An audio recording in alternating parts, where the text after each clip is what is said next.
En esta comisión nosotros estamos presentando el cuaderno número 116 de cuadernos del Centro de Estudios en Diseño y Comunicación, que ya está online. En breve, si puedo, les comparto por acá el link.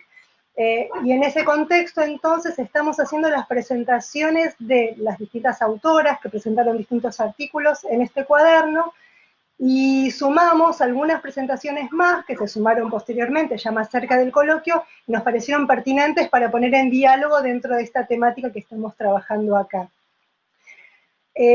Por otro lado, como afortunadamente el Congreso Latinoamericano de Enseñanza del Diseño, en su formato virtual, dentro del cual se está desarrollando el coloquio, resultó muy exitoso y multitudinario, desafortunadamente tenemos poco tiempo en cada comisión, con lo cual las recuerdo y me disculpo ante la audiencia porque vamos a tener no más que 5 minutos cada una de las presentaciones para desarrollar nuestros trabajos. Obviamente esto no agota en absoluto la riqueza de cada uno de estos trabajos.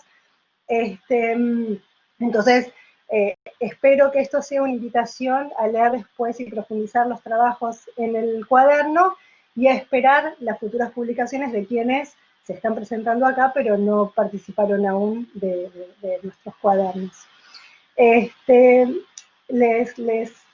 Al final de las presentaciones vamos a tener un tiempo corto para algunas preguntas que van a poder hacer vía chat y las vamos a compartir, preguntas, comentarios, etcétera.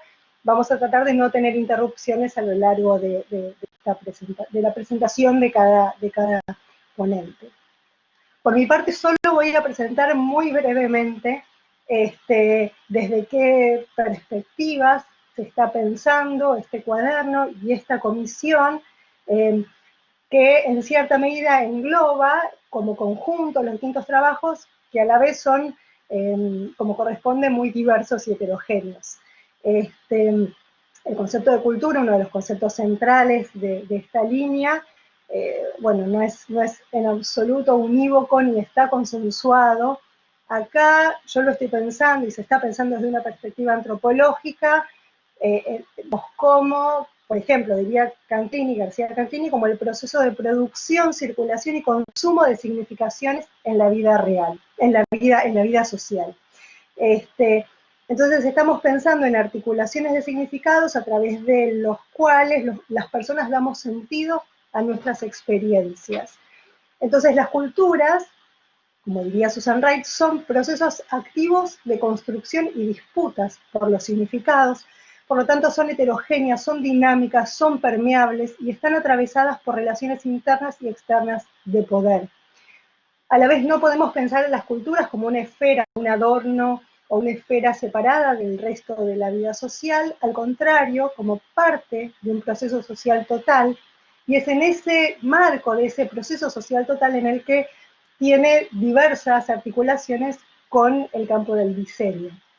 La noción de diseño también es muy compleja, la estamos pensando acá en un sentido amplio y abarcador, siguiendo a Zimmerman como la concepción, proyección y puesta en acción en pos de un objetivo, cuyo resultado puede ser tanto objetos materiales como productos inmateriales. Entonces, el diseño como proceso mediante el cual se conciben, proyectan, realizan objetos, prácticas, representaciones culturales, etcétera, transcurre sin duda en un contexto sociocultural que le da sentido, y es en este espacio de intersección desde donde fue pensado este cuaderno y esta comisión. La comisión se organiza en torno a 3 grandes ejes. El primer eje son las relaciones entre Estado y grupos destinatarios a la hora de diseñar políticas públicas y políticas culturales. El segundo eje es el diseño de políticas y proyectos culturales, diseño musical. El tercer eje son las articulaciones en el campo del diseño, tradiciones, hegemonía, diversidad sociocultural. Y como debo predicar con el ejemplo, y lo estoy logrando, antes de terminar mis 5 minutos, sin que me suene la alarma, puedo dar la palabra a la primera de las ponentes dentro del eje. Les recuerdo, relaciones entre Estado y grupos destinatarios a la hora de diseñar, concebir y poner en acción políticas públicas, Andrea Zulk, que está presentando el artículo Encuentros y desencuentros en el diseño e implementación de un programa de educación intercultural bilingüe en la provincia de Neuquén, Argentina, una mirada antropológica. Y cedo la palabra. Buenas tardes, muchas gracias por la presentación y por la invitación. Acá tengo también mi cronómetro para intentar respetar los 5 minutos. Este trabajo está incluido en el cuaderno que mencionó Karen y que espero les resulte interesante. Es un trabajo fruto de muchos y muchos años de investigación. Cuando yo comencé a trabajar en comunidades mapuche en el año 2001, se estaba poniendo en práctica muy tímidamente este programa de educación intercultural bilingüe, un programa provincial, y yo fui haciendo un seguimiento etnográfico de cómo se implementaba a la vez que relevando los materiales y digamos y la documentación que se elaboraba desde el Consejo Provincial de Educación. Perdón, André, te interrumpo y después te dejo Sí. 1 minuto más, pero no te veo. Ah. ¿Soy yo sola o no se la ve? No, no se la ve. Ahí estás. Ahora sí, perdón. Mucho más linda. Yo me había querido silenciar antes, bueno. Entonces, como les decía, hice un seguimiento durante muchos años de ese programa y en algún momento en que me detuve a hacer el análisis, saqué ciertas conclusiones que el tiempo fue afortunadamente poniendo en cuestión. Esas conclusiones, en un artículo que publiqué en el 2009, hablaban de un programa que tomaba la lengua y la cultura mapuche para reforzar la identidad provincial, básicamente. Esto se podía ver, para dar solo un ejemplo en este escaso tiempo, en la práctica fundadora de este programa al traducir el himno provincial neuquino. Neuquén fue la primera provincia en tener su bandera, su himno, y tiene una impronta muy fuerte. Lo tradujeron a la lengua mapuche, el mapudún, y esto era el contenido que se transmitía a los niños.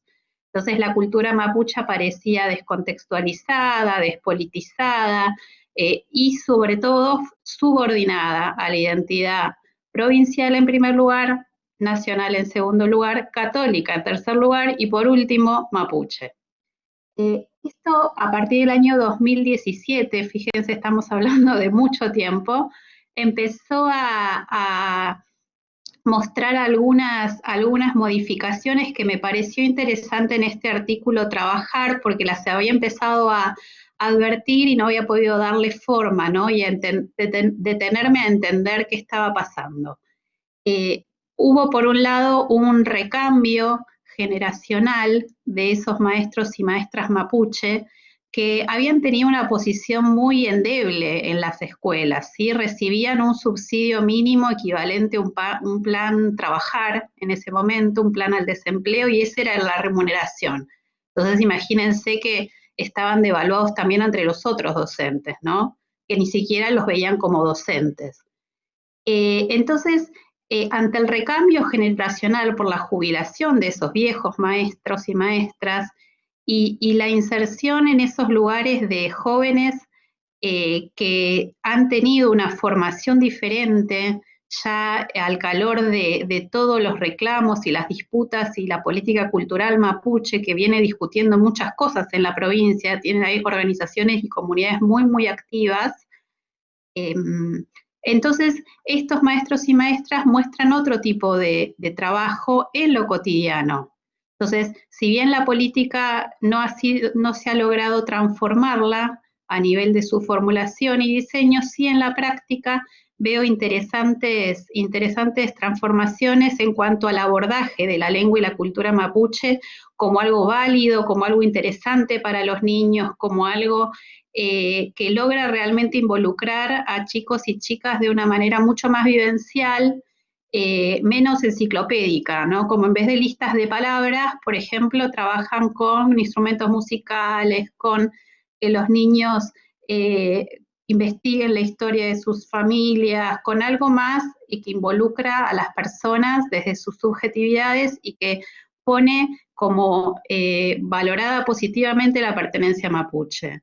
Entonces, ahí, de alguna manera, y ya se me está acabando el tiempo, tenía yo para compartir, aunque bueno, por las limitaciones de la plataforma no lo traigo, videos muy, muy conmovedores de cómo es en este tipo, en los casos en que estos maestros y maestras, que son algunos, que no son todos, ahí suena la alarma. En algunos casos tengo un logran minuto como, extra para dejarle a cada uno. bueno, logran realmente que los niños disfruten de ese espacio, ¿no? Y que lo vivan lúdicamente, y que se apropien de lo que en esos espacios les están tratando de transmitir, porque ya sabemos hace mucho en la antropología y en el estudio de los procesos de aprendizaje que entre lo que se propone transmitir un docente y lo que el niño toma o cómo lo toma, hay una gran distancia. Entonces, me parecía un hecho a destacar cómo estos maestros y maestras que ya no están tan solos como estaban antes, porque tienen toda esa red de contención y todos esos materiales que consiguen de un lamien de Chile que le pasó una canción, ¿no? Todo ese tipo de relatos estuve relevando y muestran un panorama que me pareció interesante compartir con ustedes. Nada más, muchas gracias. Muchísimas gracias, Andrea Zulc. Andrea, hago un agregado, trabaja hace muchos años con niños y niñas mapuche y fue una alegría que ella se animara a pensar ahora en algunas políticas públicas en clave del diseño de estas políticas, para darle otra mirada a un trabajo que ella viene haciendo hace muchos años. Así que les invito a leer su artículo, que a mí me gustó mucho, como todos los que tenemos en el cuaderno.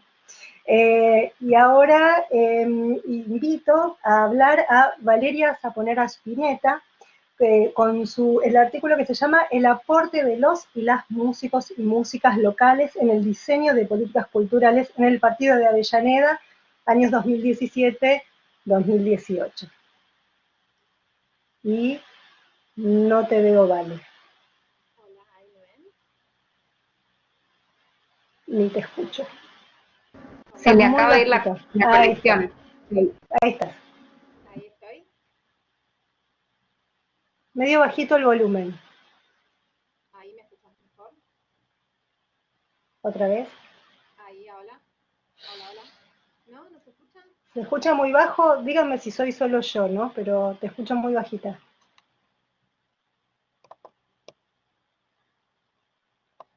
Ahí se escucha mejor. Un poco. A ver, si hablo así, ¿se escucha? Yo te escucho suave, no sé si está bajo el volumen. Sí, no, estamos todos igual. Ahí se escucha mejor. Valeria, cualquier cosa puedes sacar la cámara para ayudar por la conexión. Ahí se escucha. Más o menos, medio bajito. ¿Quieren seguir con otra persona mientras lo paso al celu? Dale, perfecto, perfecto. Si te parece, hacemos así. Entonces hacemos un pequeño cambio, si Romina acepta el cambio de lugar, que es la siguiente, Genial. Entonces pasamos ahora, y después volvemos con Valeria, con Romina Sánchez Salinas, perdón. El trabajo es las políticas culturales y su rol en la definición de elementos identitarios en organizaciones comunitarias, el caso de Chacras para Todos en la provincia de Mendoza, Argentina. Hola, buenas tardes a todos y a todas. ¿Se escucha bien? Se escucha perfecto. Perfecto. Bueno, vamos a tratar de sintetizar para enmarcar, porque también veo que hay gente de otros países, por suerte, me encanta. Yo vengo trabajando, este artículo se enmarca en una investigación que vengo haciendo hace algunos años, que la gran pregunta es cómo se relaciona el Estado con las organizaciones culturales comunitarias. Particularmente me he dedicado a estudiar grupos de teatro comunitario, que en Argentina son grupos que trabajan con artes escénicas, problematizando la memoria colectiva del barrio, las formas de organización colectiva, y que se ha desarrollado principalmente en la provincia de Buenos Aires, pero también en otras, como mi caso, mi provincia, que es la provincia de Mendoza. Yo veía que en esa provincia la implementación de algunas políticas culturales públicas dirigidas a este tipo de organizaciones fueron imprimiendo algunas orientaciones en el devenir de estos grupos que en el inicio de sus proyectos no estaban así presentes. Entonces elegí estudiar un caso particular que se llama Chacras para Todos, ubicado en una residencia muy particular de clase media, porque si bien se definen dentro del campo comunitario, son grupos que trabajan y convocan principalmente ese amplio sector que es la clase media argentina, y que veo en una historia de 10 años del grupo, de que nacieron en el 2008, hoy tienen 12 años, pero la investigación yo la hice en los 10 años de vida, que en el 2013 coincidieron algunos factores, que el grupo se empezó a institucionalizar con políticas de mucho reconocimiento a nivel nacional, internacional y local, y al mismo tiempo cambiaron su accionar de su territorio de referencia, que era el centro de esta ciudad, a lo que ellos llamaban la periferia, que es donde estaban los barrios más de poblaciones más vulneradas. Entonces, en un trabajo metodológico cualitativo y también de mucha fuente documental, donde analicé las presentaciones a subsidios, las presentaciones en la prensa, asistí también a reuniones con agentes estatales porque me interesaba ver justamente esa relación, fui notando que algunas orientaciones y requisitos de estos programas, y acá viene el acento en el diseño y la importancia de pensar en las políticas culturales, en el diseño, sí afectaban a la vida del grupo y a la definición de sus objetivos. Particularmente, para ser muy clara, por ejemplo, el grupo local, el grupo municipal, el programa de teatro comunitario mendocino local, le exigió a los grupos salir de su territorio. El programa de la Universidad Nacional de Cuyo, provincial, les exigía trabajar con poblaciones vulnerables. Y por último, el grupo se suma a una política que es muy conocida a nivel latinoamericano, que son los programas de puntos de cultura. El grupo gana una convocatoria muy importante, es seleccionado como círculo de cultura y a cambio tiene que conformar alrededor de 7 cooperativas culturales. Esto le implicó al grupo una dispersión y un nivel de alcance de su actividad que estaba bastante distanciado de sus objetivos y su trabajo en territorio con las artes con el teatro en un inicio, que yo hago una lectura de cómo las organizaciones, al relacionarse con el Estado, y no para demonizar las políticas, sino para estar atentos, adaptan su organización a cierta lógica estatal.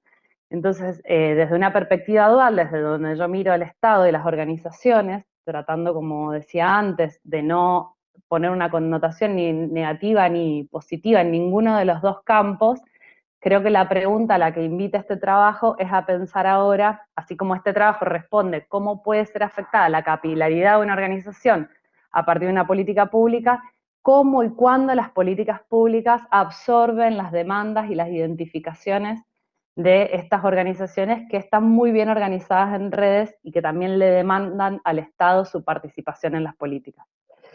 No sé cómo estoy de tiempo, Karen.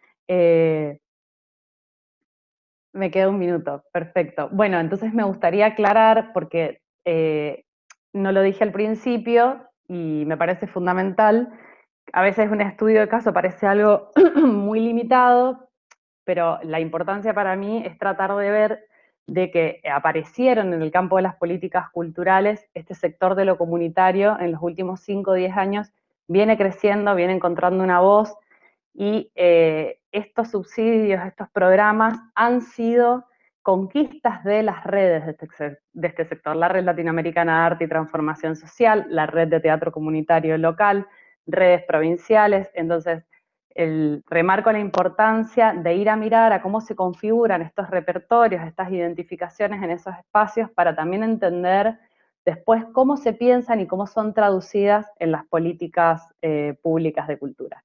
Bueno, es un placer estar en esta sala. Muchas gracias, Karen, por la invitación, por la gestión. Y bueno, esperemos la próxima que sea un encuentro cara a cara. Muchas gracias, Romy. Impecable, 5 minutos.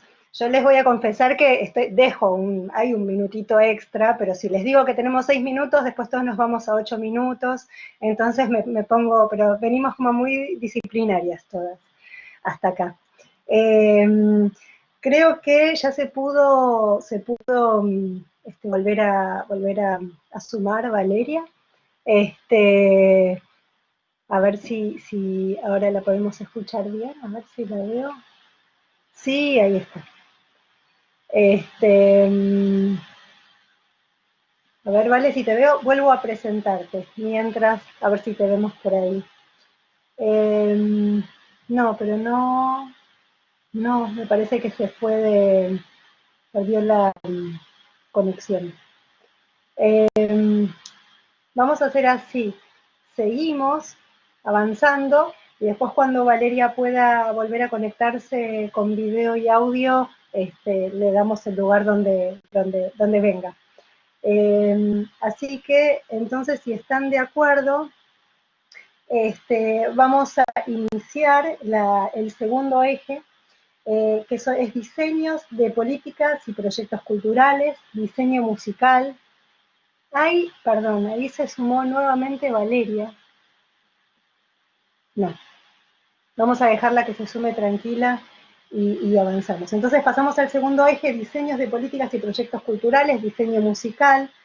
Y voy viendo mientras sí las veo por ahí.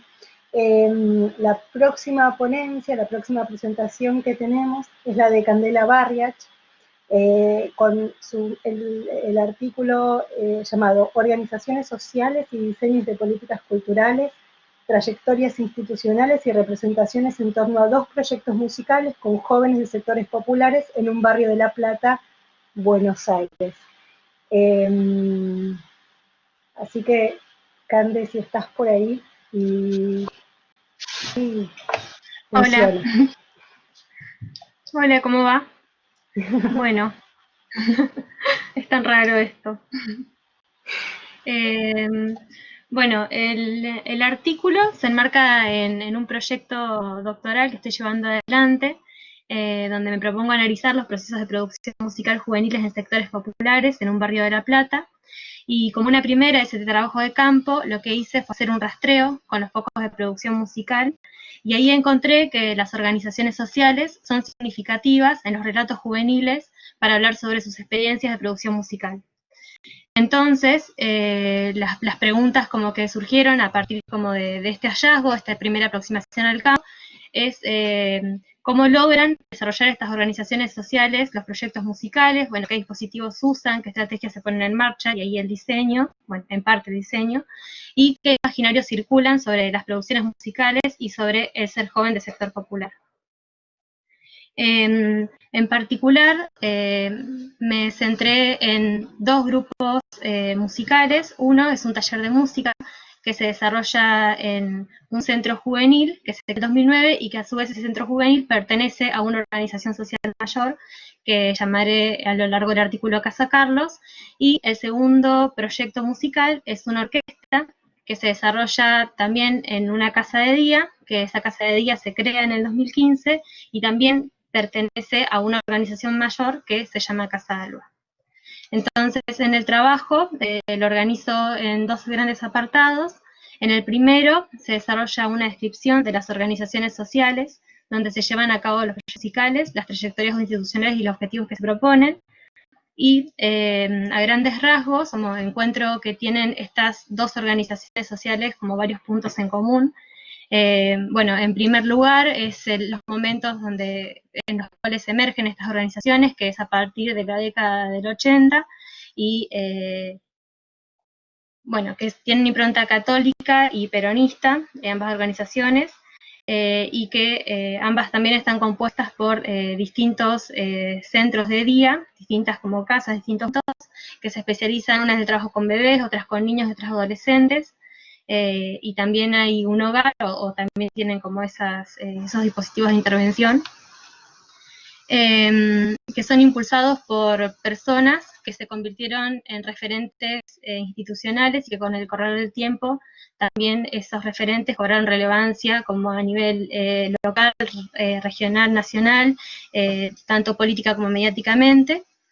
Y respecto a los objetivos que las organizaciones se proponen, encuentro que están en línea, tanto en vocabulario como en el contenido, con la Ley de Promoción y Protección de Derechos que se sancionó en el 2005, que también ambas organizaciones participaron y militaron para que caiga la ley de patronato y se promueva esta nueva ley.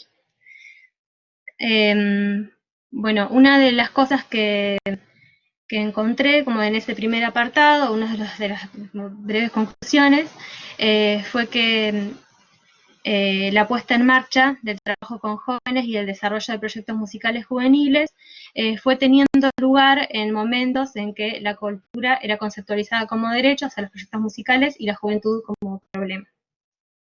En el segundo momento del trabajo, hago foco en las representaciones que circulan en los proyectos musicales por docentes y referentes de organizaciones sociales y cuáles son las estrategias para la puesta en marcha de esos proyectos. O sea, en el primer apartado, como contextualizo en las organizaciones sociales, y en el segundo me meto más en los proyectos musicales. Y ahí encuentro que según docentes y referentes, los proyectos musicales son una forma de motorizar valores fundamentales para construirnos en una sociedad un poco más inclusiva, una forma también de desarrollar la conciencia de las dinámicas sociales, y dice que los objetivos de hacer proyectos musicales no son musicales en sí, sino que son sociales. Y que lo último que se busca, todo esto en términos como de mis interlocutores, ¿no?, es que sean músicos o músicas. Entonces, ahí, bueno, lo que sistematizo es que el trabajo con jóvenes de sectores populares es para abordar, en primer lugar, cuestiones sociales. El arte constituye un mecanismo para generar como nuevas formas de pertenencia, participación y organización comunitaria en contextos de exclusión. Y que fundamentalmente resulta útil para promover cambios en el presente de estos jóvenes, posibilitando el trabajo en equipo, promover el diálogo y contribuir a la construcción de una sociedad más inclusiva. Y que la continuidad de la participación de los jóvenes y los proyectos es lo que posibilita en última instancia pensar como un objetivo el aprendizaje musical o el desempeño profesional específico.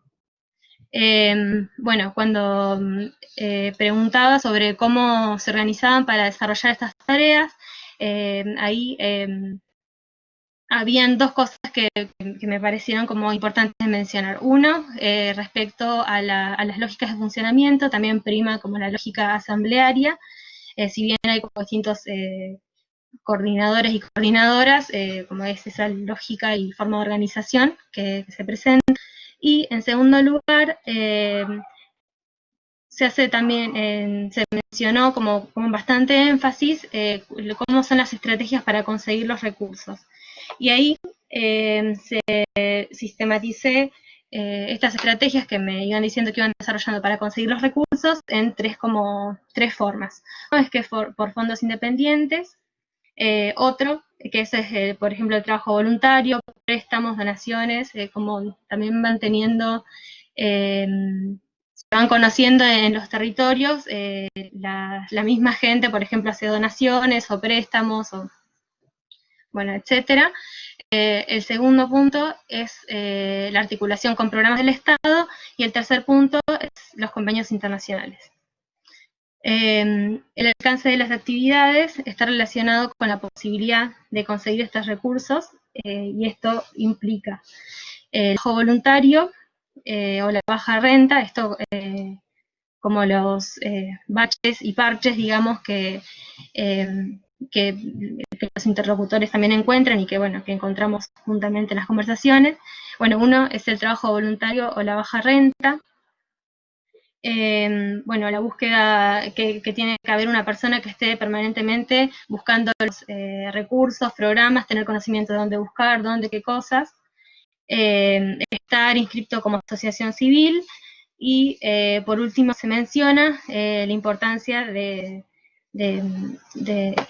como de estas estrategias para conseguir recursos, de pertenecer a redes político-partidarias, ya que es uno de los filtros que permean el acceso a ciertos recursos y políticas sociales.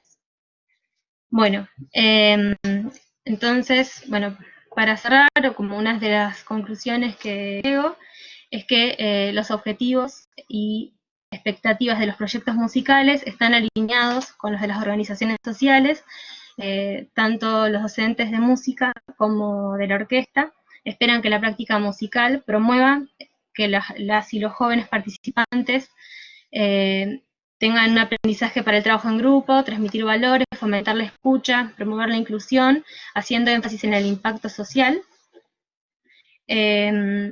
Segundo, que las expectativas sobre los efectos del proyecto musical se constituyen tanto sobre qué cosas creen que estos jóvenes de sectores populares pueden y necesitan hacer, como en diálogo con las representaciones sociales de la agenda pública estatal, y que toda política pública construye a su vez sujetos políticos, en tanto que apunta a trabajar con jóvenes excluidos. Es probable que las percepciones de los jóvenes se alimenten por estas representaciones. Y con este punto, como una de las cosas que también discutíamos, era, bueno, ¿qué pasaría si estarías dando no sé, estos talleres musicales, por ejemplo, en jóvenes de clase media? Como los objetivos serían otros, las formas serían otros, y cuáles son los impactos sobre esas representaciones en las autopercepciones juveniles y en efectivamente cómo se desarrolla el taller. Y sí, ¿ya me pasé? Sí, un poquitito. Bueno, listo, está. Pero cerrá tranquila, dale un cierre tranquila. Sí. No, bueno, para cerrar,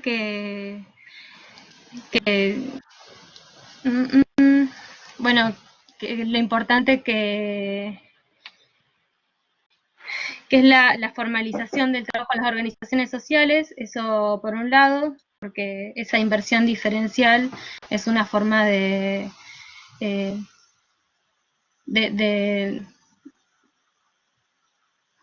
¿Hola? Sí, se escucha. Sí, bueno. No, esa inversión diferencial en recursos, digamos, es como una forma, una manifestación, como esto, como de profundizar esas desigualdades, digamos, y por otro lado, que es necesario fomentar espacios que contribuyan a la problematización sobre cómo se conciben estos jóvenes, más allá de entenderlos desde como una perspectiva que aloje como la carencia, digamos. Eso. Genial. Muchísimas gracias, Cande. Muchas gracias. Y creo que ahí pudo conectarse bien Valeria, así que vuelvo a presentarla, ahí intercalada con el segundo eje, pero que también podría entrar el trabajo de Valeria acá. Valeria Saponer Espineta. Nuevamente la presento entonces. El trabajo es el aporte de los y las músicas locales en el diseño de políticas culturales en el Partido de Avellaneda, años 2017-2018. ¿Ahora sí se escucha? Sí, perfecto. Joya. Bueno, lo que yo hice en este trabajo fue analizar un poco el aporte de músicos y músicas de Avellaneda, una localidad ubicada al sur del conurbano bonaerense, y me interesaba analizar el aporte de estos músicos y músicas en el diseño e implementación de políticas culturales.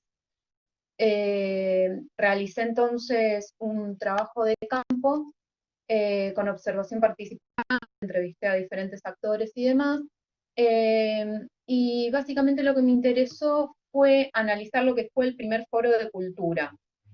Fue realizado por una iniciativa de la Dirección de Cultura del municipio, con el objetivo de debatir sobre las problemáticas y propuestas de los diferentes actores que participan en la escena cultural local. Dentro de ese foro se realizó una mesa que se denominó Mesa de Gestión y Coordinación de Actividades Musicales de Avellaneda. Esta mesa buscaba promover el trabajo participativo, organizativo y colaborativo de estos músicos y músicas locales, y lo interesante de esta mesa es que de ella surgieron diferentes políticas culturales dirigidas a la actividad musical. Incluso músicos y músicas que participaron de esta mesa, luego participaron realizando y actuando en vivo en diferentes programas y proyectos del municipio. Bueno, la metodología, como bien dije, fue trabajo de campo, análisis de datos primarios, secundarios, entrevistas y observación participante en lo que fue el foro de cultura y la mesa de músicos y músicas que se realizaron antes del foro y posterior a él. La noción de políticas culturales de García Canclini, y lo que quise ver era cómo se apeló desde el foro, cuáles eran los objetivos planteados, básicamente. El foro apelaba a una construcción participativa, ¿sí? Planteaba como objeto que la ciudadanía participe activamente, tanto en la planificación como en la puesta en marcha y el desarrollo de estas políticas culturales. Las políticas culturales desarrolladas desde la Dirección de Cultura, en este sentido yo puedo advertir que reconocían el derecho cultural que tendrían tanto artistas de participar en la vida cultural y en los espacios de debate, elaborando ellos mismos sus propias políticas culturales, como el derecho cultural que tendrían los ciudadanos a participar en la cultura también, ¿no? Hice un rastreo sobre la oferta cultural en el partido, ¿sí? lo cual es muy interesante porque también fue abordado en diferentes trabajos, ¿sí? Tomé el estudio de Ferrer Jiménez, quienes analizaron las políticas culturales como inclusivas, ¿sí? Advirtieron sobre la variada y amplia oferta cultural en el municipio, y cómo estos diseños sí están atravesados por perspectivas de participación e inclusión.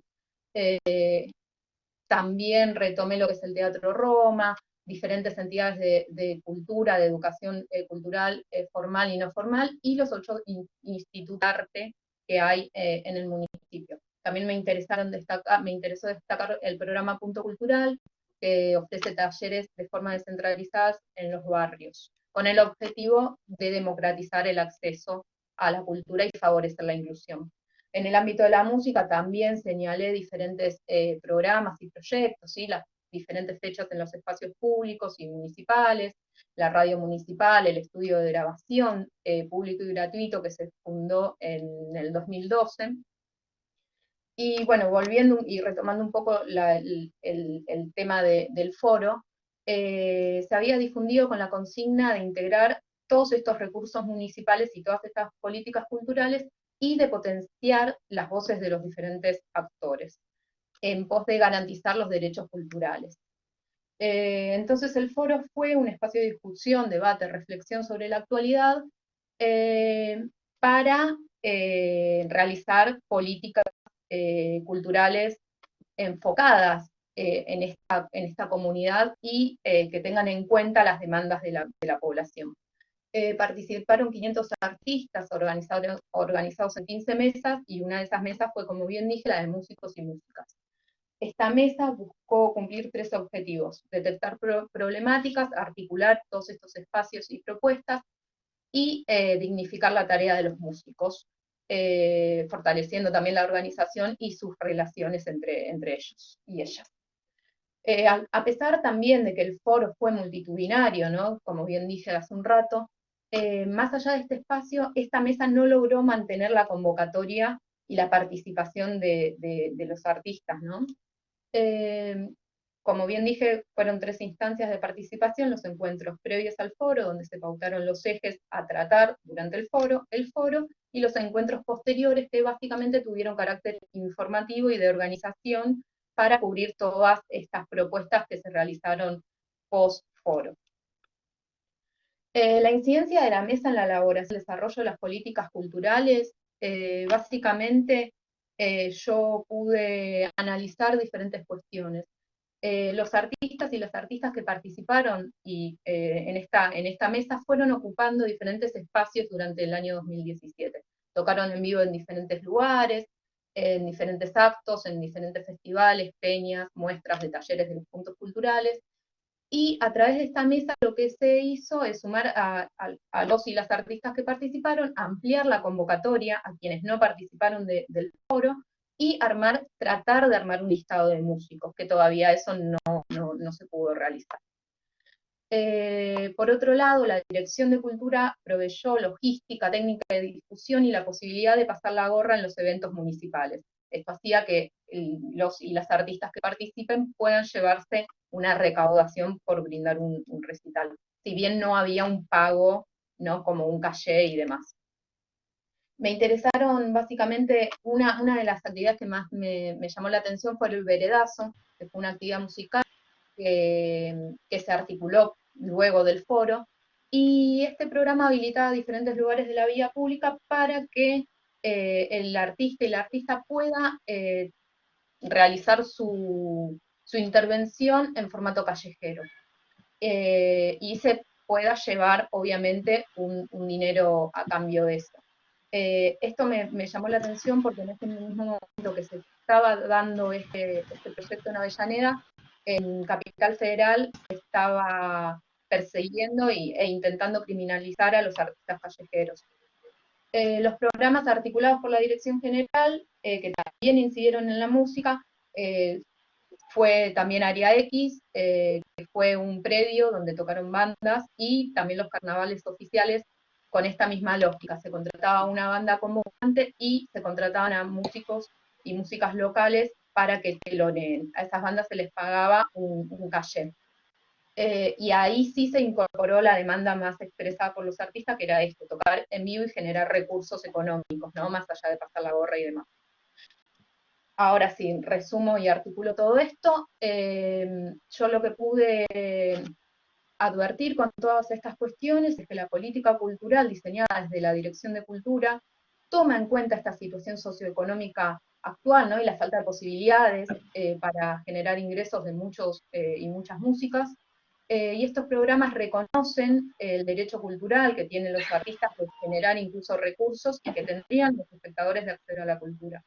Desde la dirección está presente la idea del diseño social, ¿sí?, ya que se busca ajustar estas políticas culturales a las necesidades de los y las artistas. Y los artistas y las artistas generaron propuestas, y estos espacios de debate sirvieron para ajustar las políticas a sus necesidades. Sin embargo, mientras la mesa también se proponía reducir las desigualdades de acceso y participación en la cultura, la demanda de los músicos se redujo todo el tiempo a lograr espacios donde el municipio les pague para tocar en lugares públicos, desaprovechando muchas otras posibilidades para generar también recursos. Muchísimas gracias, genial. Muchas gracias, Vale.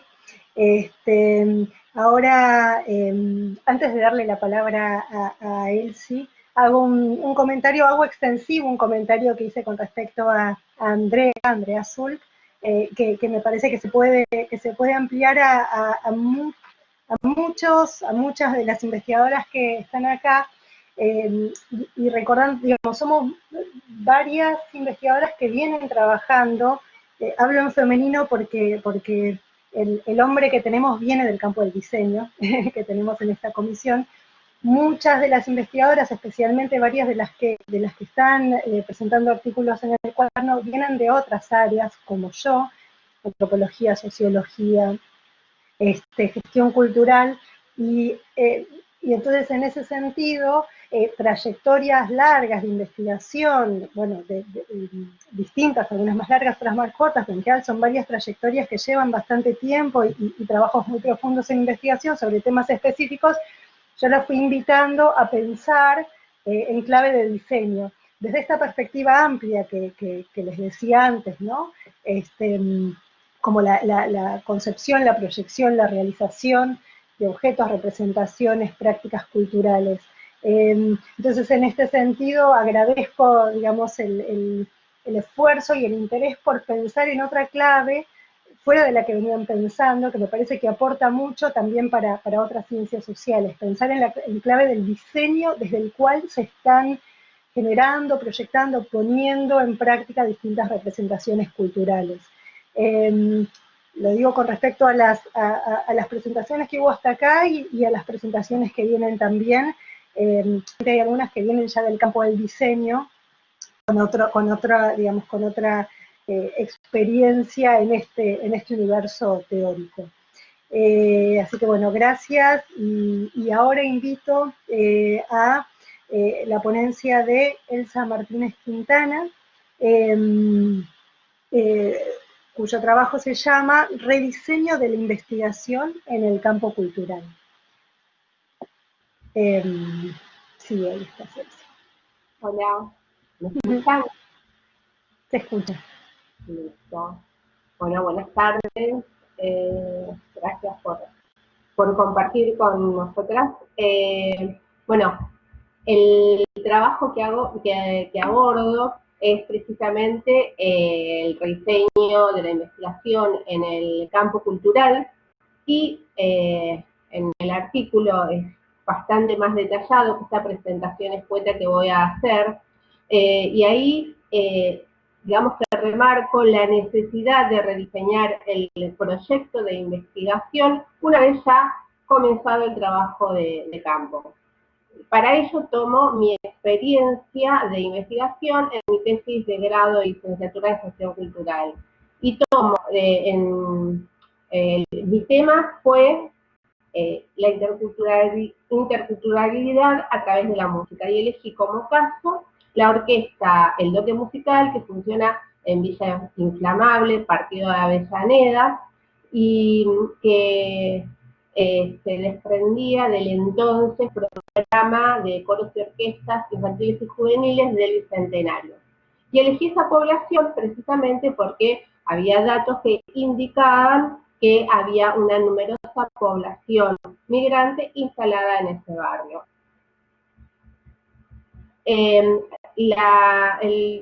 Tomando desde un concepto amplio de cultura, tomé la interculturalidad y decidí ver esa interculturalidad en las relaciones entre los niños migrantes y los niños argentinos que iban a la orquesta.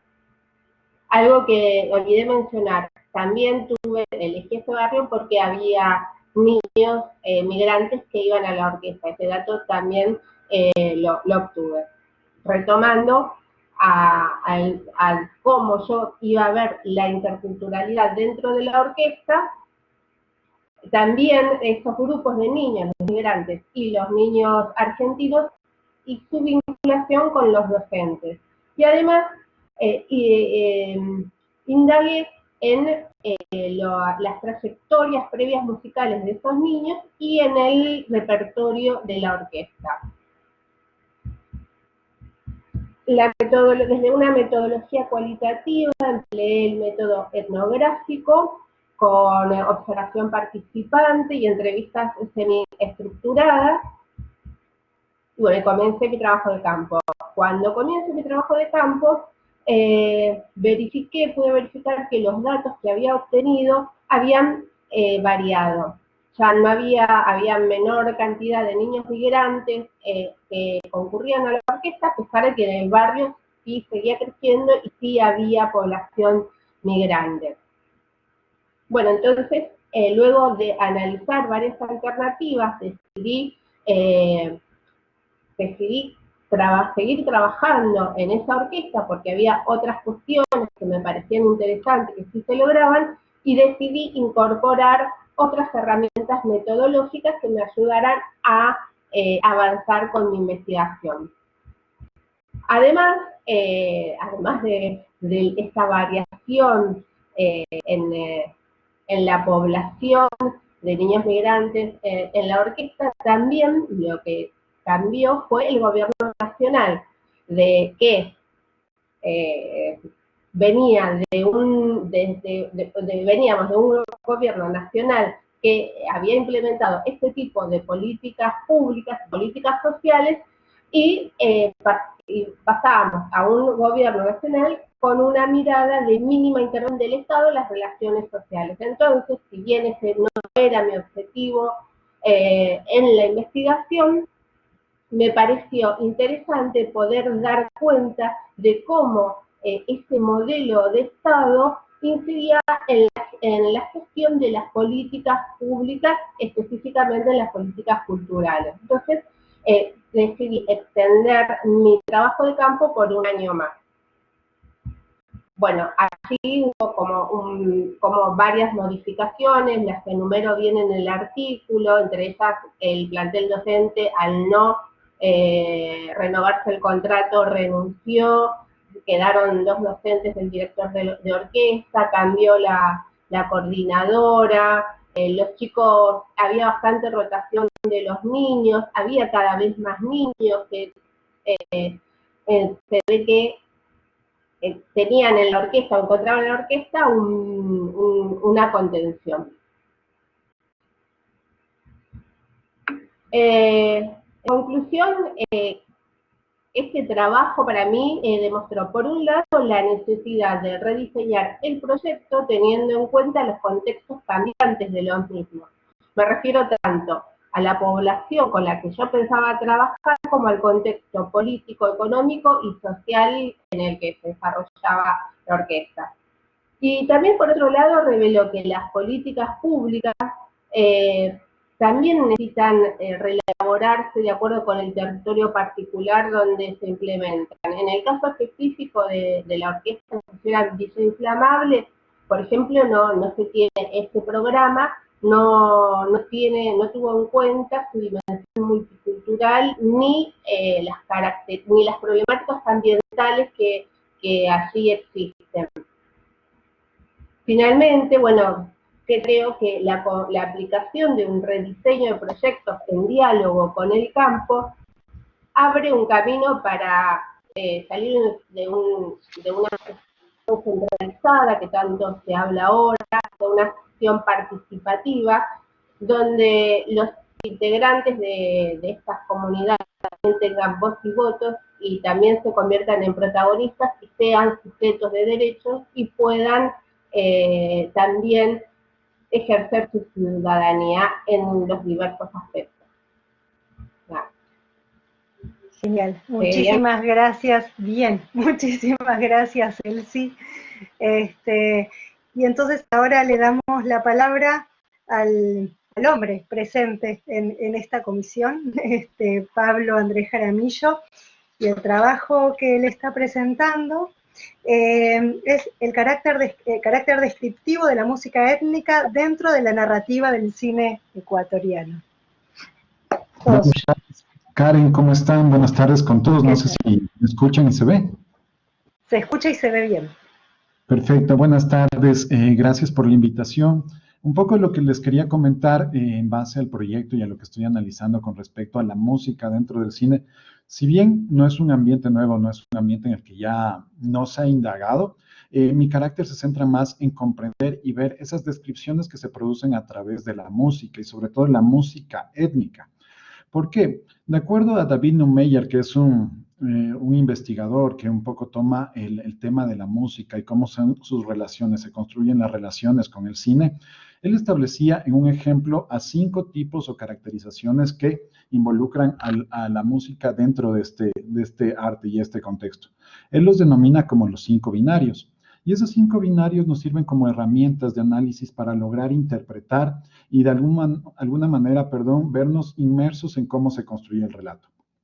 Para que un poco ejemplificar y lo tengan más claro, voy a leer parte del extracto de la primera escena que analizo y tal vez ustedes se puedan dar un panorama de qué es lo que comprende y qué es lo que quiere contribuir esta canción, porque tiene un carácter adicional. Entonces les voy a comentar cómo se desarrolla la primera escena. Zairi, un fotógrafo quichua, realiza una serie de fotografías que denuncian los actos ilegales de una compañía minera. Sonidos de tractores, diálogos entre trabajadores y pequeños pasos complementan la atención del espectador. El sonido del obturador percata la presencia del fotógrafo y convierte al espectador en cómplice de las fotografías que está obteniendo. Lo integra a la historia. Los guardias, quienes alcanzan a distinguir la presencia del fotógrafo, comienzan su persecución. El paisaje cambia, un plano general nos adentra al bosque, la cámara logra perseguir a los ágiles pasos de Zairi, quien por su conocimiento del entorno logra escapar de sus perseguidores. Durante su recorrido, una música prevalece en el lugar e integra el relato. nos permite apreciar la obra de distinta manera. Zairi no está solo. Durante su escape, una melodía lo acompaña, comienza a adquirir mayor intensidad, prevalece en la escena, nos muestra su presencia, su ritmo pausado en un principio se acelera y acompaña al protagonista en su escape. Es empática, acorde al relato. Sin embargo, hay algo particular en ella. Su instrumentación es distinta del resto. Su textura describe el relato. Nos cuenta otra historia paralela a las imágenes que vemos en pantalla. Esta música, que es propia de la comunidad, como pudimos apreciar, o de acuerdo a como yo los presento en la perspectiva de un personaje quichua, es director Alberto Muenala, y comparte o pretende dar visibilidad a los grupos otavaleños que se encuentran en esta región, y un poco también pretende dar cabida a esa cultura, a esos entornos que muchas veces por desconocimiento o tal vez por no encontrar los canales adecuados, no han logrado trascender o participar dentro de la narrativa, ¿no es cierto? Entonces, es interesante porque a pesar de que otras canciones podrían contribuir y de alguna manera ser empáticas en el concepto que nos pretende Neumeyer de estar acorde a la acción que se desarrolla, o sea, están de una manera totalmente sincrónica, se desarrollan en paralelo, el carácter descriptivo que se integra por la instrumentación le otorga unas nuevas funciones y le agrega un mayor dramatismo a la obra. La filosofía pretende involucrar a la música tanto como los relatos visuales. Si bien el cine, por la característica gráfica, es bueno para describir, la música de alguna manera permite contextualizar, permite interpretar el carácter de la obra, y más aún ella que se encuentra relacionada con los aspectos que la caracterizan, los aspectos filosóficos que la comprenden. Entonces tenemos que esas canciones no están dejadas de lado, obviamente son inherentes a la cultura del personaje, son propias de la región y pretenden trascender a la vez que construye la trama y la historia, una relación sincrónica en donde las canciones y las melodías que se van desarrollando poco a poco contribuyen al desenlace. Es claro que dentro de la música andina, o la música que todos intentamos reflejar y que se construye en este tipo de películas, se puede ver una transición más filosófica, que se integra a través de este grupo de instrumentos, ¿sí? Esta textura, que es lo que define Neumeyer, que se lo ve con la orquestación, desde un ambiente más morfológico, ¿no? De ver qué aspectos involucran dentro de la música, que es uno de los aspectos que comprende el cine. Sin embargo, vamos a ver más adelante que no hay como tomarlos por separado, o sea, no puedes analizar solo la música sin ver las imágenes, no puedes ver las imágenes sin escuchar la música, porque su significado cambia, se transforma. Entonces, un poco para contextualizar en qué viene el análisis, a través de este Hanan Pacha, a través de estos elementos que los voy a representar, se puede obtener una filosofía de los grupos indígenas. Como lo tengo dentro del ensayo, durante el desarrollo de la música confluyen distintos eventos perceptivos que podrían resumirse a través de las acciones y relajaciones propias de la ejecución. Al igual que los sucesos en pantalla, la música es dinámica, se mueve conforme al relato. El Hanan Pacha, representado a través de los instrumentos de viento como la quena, el rondador o la zampoña, describe el mundo espiritual. Su timbre agudo es aquel que trasciende en la composición, el que marca la ruta de lo que debe hacerse, a quién debe seguirse.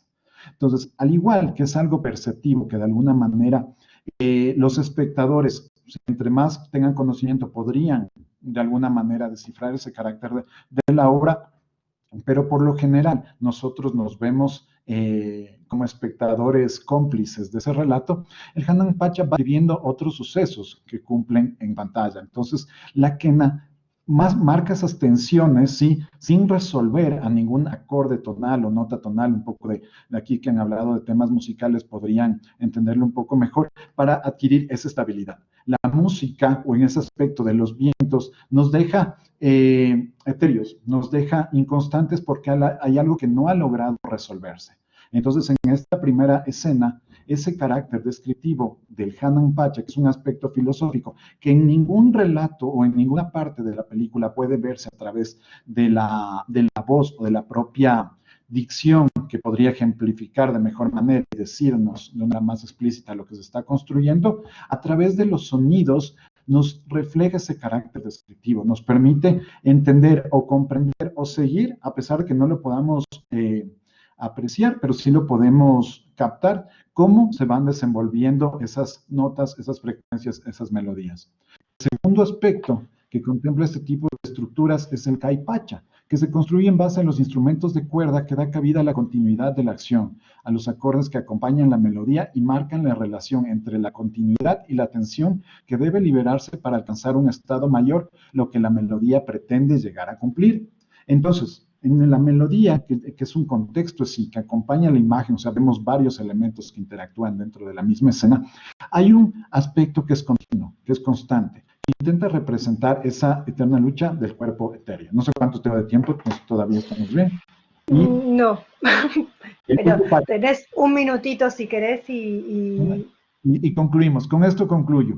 El Luku Pacha, representando más por estos elementos de percusión o los ritmos percutivos que marcan como el bombo, las maracas o el güiro, nos permiten dar ese contexto terrenal que permiten acercarnos y adentrarnos en la obra.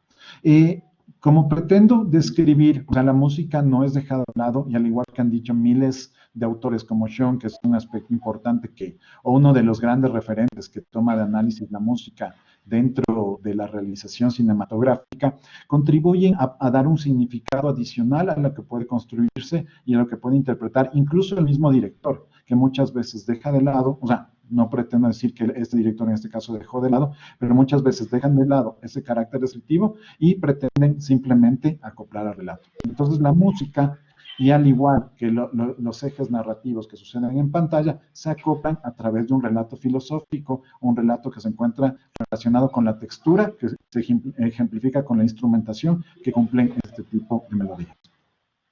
Gracias, Karen. Perdón. No, por favor, muchísimas gracias.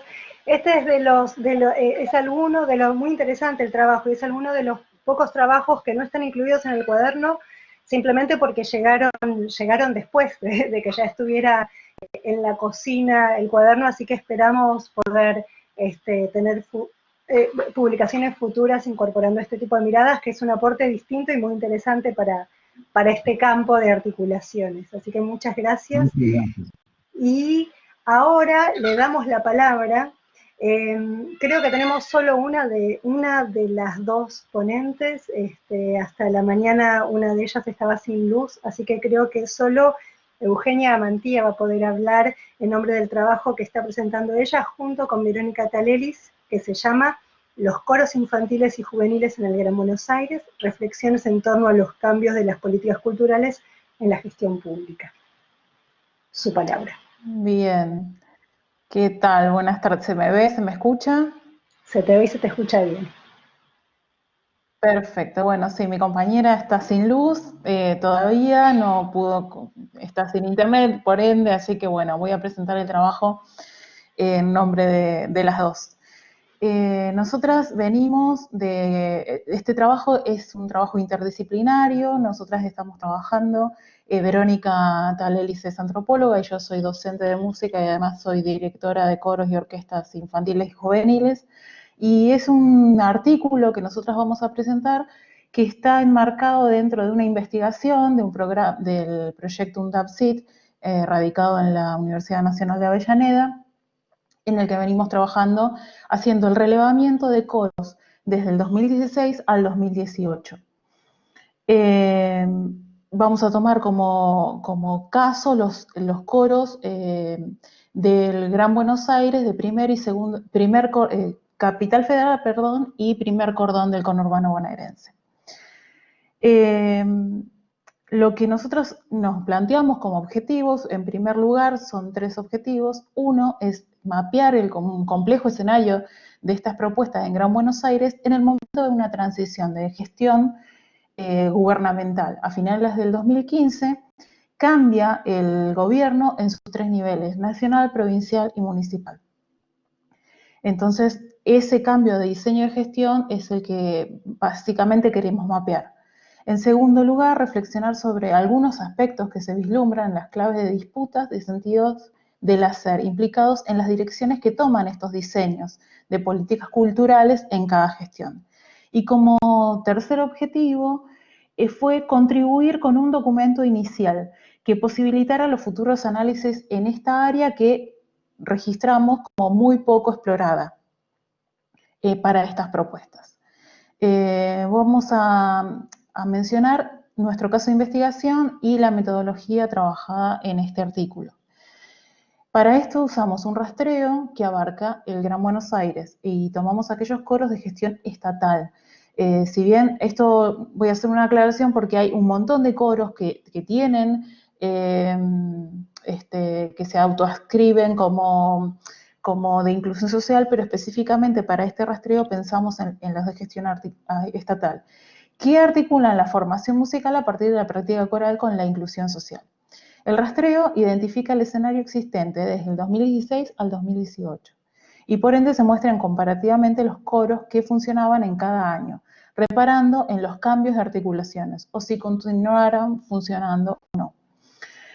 Tomamos como elemento definitorio la autoadscripción, es decir, si quienes desarrollan el proyecto consideran de inclusión social o en el caso de que tomen ese término lo identifiquen enfocado en poblaciones de alta vulnerabilidad. Este rastreo de los diferentes proyectos o programas de coros infantiles juveniles que se despliegan en esta área requirió de la estrategia metodológica que fue la siguiente. En primer lugar, un rastreo de los medios de comunicación, periódicos, revistas, sitios web, de los organismos oficiales y también páginas web y blogs de redes sociales y proyectos que los mismos programas tenían como información. También hicimos entrevistas semiestructuradas a responsables y docentes de los proyectos corales. Con esto proponemos, en este caso, profundizar sobre una perspectiva cuantitativa que luego vamos a profundizar y a explayarnos desde lo cualitativo. Los principales hallazgos que nosotras, para resumirlo, lo tenemos como en un pequeño punteo, fueron los siguientes. Si bien todos los proyectos aquí presentados son de gestión estatal, encontramos que visibilizan una variabilidad tanto en la implementación de políticas administrativas, en sus modelos de enseñanza, como en las conceptualizaciones que definen sus objetivos. Estas variaciones se expresaron a partir de un relevamiento realizado en el momento del cambio de una gestión a otra. Esto es importante porque en realidad lo que nosotras queremos focalizar es cómo estos dos modelos de gestión, de diseño, encontraron como puntos específicamente que en el artículo está mucho mejor desarrollado, donde abarca modelos de enseñanza, administrativos, de gestión, concepciones de inclusión y bueno, eso está mucho más amplio. En ese sentido, los datos recolectados en 2016 no revelaron una baja abrupta, o sea, el cambio de gestión 2015-2016 no se notó en esa una bisagra muy, muy importante. El relevamiento del año 2017 muestra una pequeña variación en el número de coros que nucleaba el programa nacional y que los proyectos de coros dependientes de la gestión municipal y provincial continuaron. Es en el 2018 en donde nosotros notamos un cambio significativo en la redistribución de coros en cuanto a la vinculación de los órganos estatales, de los cuales pasan a depender de estos proyectos, notándose modificaciones tanto en lo administrativo como en la propuesta metodológica de enseñanza. El programa provincial, Orquesta Escuela, y vamos a centrarnos en el provincial porque es el que mayor número abarca dentro del primer cordón de la provincia de Buenos Aires, donde hicimos el relevamiento, pasa a depender de la Dirección de Políticas Socioeducativas y cambia su nombre a Programa Coros y Orquestas de la provincia de Buenos Aires. Esto no es un dato menor porque antes no incluía la palabra coros porque justamente no nucleaba coros, tenía algunos coros muy esparcidos y por razones particulares. Bien, de esta manera no solo se asume la creación de nuevos coros en la provincia de Buenos Aires, sino que también absorbe algunos que dependían del Programa Nacional del Bicentenario. Asimismo, el Programa Nacional de Orquestas y Coros del Bicentenario sigue desarrollándose a nivel nacional con nuevas directivas y nuevas formas de gestión. Observamos entonces que en el 2018, cuando el cambio de orientación de políticas culturales y públicas se empieza a plasmar en concreto. Asimismo, registramos que la nueva configuración sociopolítica se empieza a delinear a inicios que se empieza a delinear a inicios del 2016 en el ámbito del Gran Buenos Aires atravesó a estos proyectos impactando en su devenir y desarrollo. Bien, muchas de estas propuestas sobre las cuales realizamos el relevamiento se encontraban insertas en un proceso de modificación interna, así como en conflictos gremiales que impactaban directamente en el desarrollo de las actividades musicales. Este dato no es menor también, ya redondeo, porque justamente fue uno de los índices y de los puntos más álgidos de este cambio de transición fue los modos de administración y de gestión donde intervinieron con mucha presencia y muy activamente los gremios docentes en donde se nucleaban estos colectivos.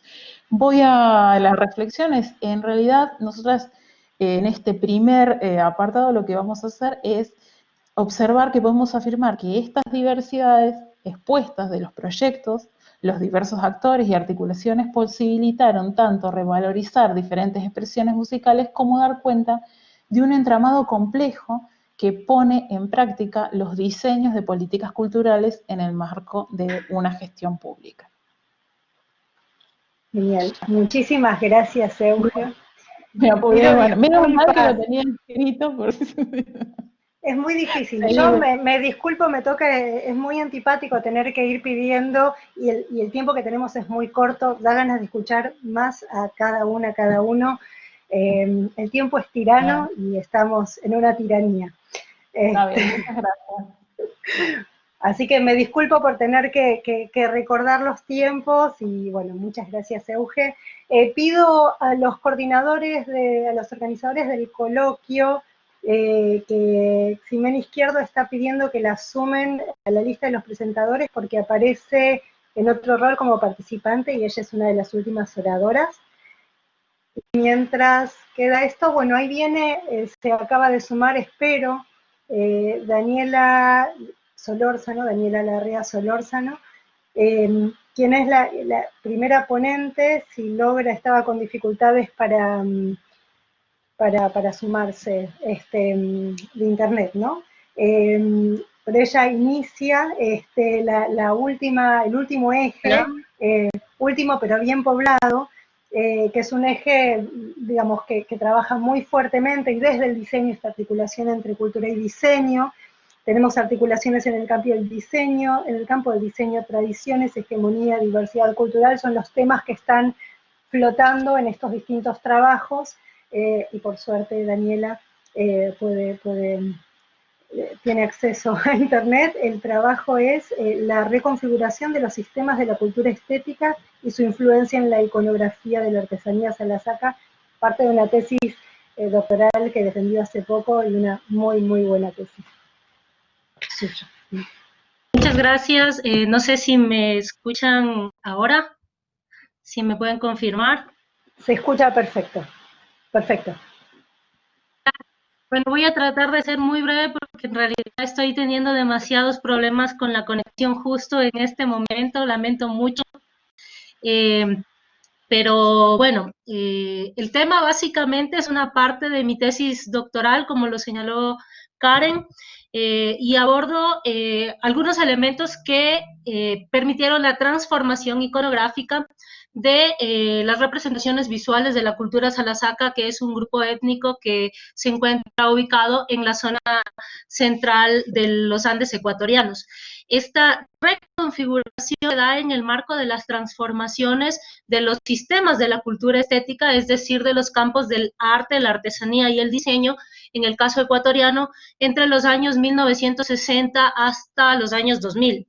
En este caso, las conclusiones generales de este proceso abordan que alrededor de los años 80 se empieza a consolidar el campo disciplinar de diseño y de este modo el diseño como parte de este sistema de la cultura estética pasa a dominar la relación existente entre estos tres componentes más el arte y la artesanía. Entonces, el diseño establece un papel preponderante en la producción visual que se desarrolla en el país y en el marco de esta consolidación de este proceso, los personeros que desarrollaron o que fueron parte del nacimiento del campo disciplinar del diseño en el país estuvieron muy vinculados con el trabajo artesanal, con las comunidades indígenas y con varios grupos rurales del país. En ese marco también trabajaron junto con la comunidad Salasaca. Entonces, en este proceso, tanto artistas o personajes que estaban asociados al campo de las artes y también a esta naciente estructura del diseño, llevan su influencia hacia el pueblo Salasaca, y esto genera una transformación en la gráfica tradicional del pueblo, que estaba marcada por figuras que no buscan una representación naturalista de las formas, sino que tienen un alto grado de estilización, que muestran siempre los elementos con motivos de perfil, con características bidimensionales, como la que ustedes pueden observar en la parte de atrás mío. Tengo justo Pisa Saca, que me acompañó durante todo este proceso. Entonces, esta es la gráfica tradicional del pueblo, que tiene precisamente una forma de estructura similar a toda la estructura de la gráfica andina de nuestro continente. Entonces, está basada en planos opuestos, tiene líneas rectas, no existen líneas curvas en la estructura básica del tejido.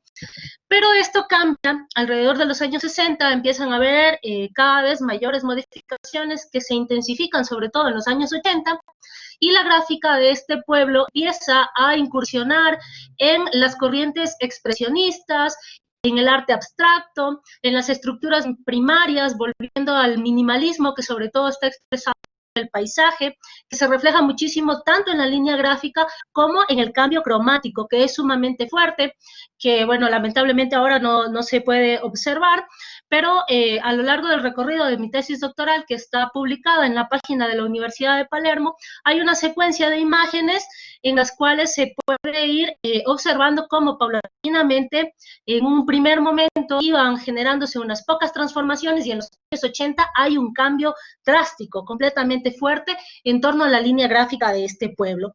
Y para los años 2000 hay un nuevo proceso, que significa que los tejedores de esta comunidad, luego de todo el proceso aprendido junto con los artistas y con los diseñadores, que orientó su trabajo hacia características del arte desde la concepción occidental del arte, empiezan a hacer una reconstrucción de estos elementos que habían acogido inicialmente o que se habían apropiado inicialmente y habían trasladado su gráfica, y empiezan a desarrollar una nueva propuesta en la cual toman elementos medulares de la estructura formal o de las características básicas de estos movimientos artísticos, pero las combinan con las propias representaciones del pueblo, con la narrativa de sus mitos, de sus referencias festivas simbólicas, y hay un proceso de mezcla, digamos, en esta nueva construcción que se empieza a observar en la gráfica del pueblo Salasaca a partir de los años 2000. Entonces, básicamente en este artículo lo que abordo es el proceso de transformación iconográfica, que se marcó en varios soportes, pero principalmente en el tapiz, y que obedeció a coyunturas políticas y sociales que se dieron al interior del Ecuador, que generaron una transformación en la obra de los artistas, y también sumado a este proceso, la obra de los artesanos salasacas. Entonces, estas transformaciones iconográficas han permitido establecer una lectura de la confluencia permanente entre los campos del arte, la artesanía y el diseño, expresadas en las referencias gráficas del pueblo Salasaca. Muchísimas gracias. Muchas gracias, Daniela, a tiempo. Bueno, muchísimas gracias. Muy interesante el trabajo. Bueno, también invito a leer después la profundización de estas presentaciones en el cuaderno. Y ahora vamos a escuchar una de estas ponencias que son nuevas, de María Bernardita Brancoli Poblete. El trabajo se llama Rupestre Andino, diseño e iconografía precolombiana del desierto de Atacama. Mucho gusto, Bernardita. Tenés la palabra. No te veo. ¿Ahí me ven? No. Ahora sí, ahí está. ¿Ahí sí? Ya. Todo suyo. Qué bueno, porque primera vez en el coloquio que puedo prender mi cámara, justo al final. He estado desde el martes sin poder, pero parece que es internet también. Bueno, muchas gracias por permitirme presentar, a Karen por haber aceptado esta investigación a última hora. Les voy a contar un poco porque es una investigación que está en desarrollo. Se basa en la compilación de dibujos de arte rupestre correspondiente a registros hechos en terreno en el marco de investigaciones arqueológicas con financiamiento estatal, Fondesit, CONICET creo que se llama en Argentina, entre los años 1989 a 2009. En esta campaña, de las cuales yo he sido diseñadora y he actuado como dibujante, se han recopilado una gran cantidad de pictografías y grabados de arte rupestre en las regiones de Antofagasta y Atacama, esto es en el norte de Chile, desierto de Atacama. Todos estos estudios se han realizado con el fin de responder preguntas científicas específicas de investigación y sus resultados han derivado en una serie de publicaciones enmarcadas siempre en el ámbito académico. Los fondos de investigación, me imagino que también en otros países, no contemplan una retribución hacia la comunidad. Por lo tanto, hasta la fecha los miembros de las comunidades de la zona, tanto como ciudadanos chilenos, no han tenido acceso ni oportunidad de conocer este material, estudiarlo ni aprovecharlo para fines de interés. Entonces de ahí surge la inquietud de devolver y difundir este patrimonio compilado. Entonces entre los años 2011 y 2017 se hicieron varias reuniones con dirigentes de las comunidades para mostrarles este material. Muchos de ellos no lo conocían, o sea, no conocían la gran riqueza visual y patrimonial que tenían. Y se hizo una gestión con financiamiento de privados para la realización de una publicación. Pero después de varias reuniones con los dirigentes, ellos no se pudieron poner de acuerdo en la recepción de este material. Las divisiones políticas actuales, territoriales, generan rivalidades que no existían en el pasado. No se pueden dividir las pictografías o los dibujos territorialmente porque ya estos se van moviendo a lo largo de la zona.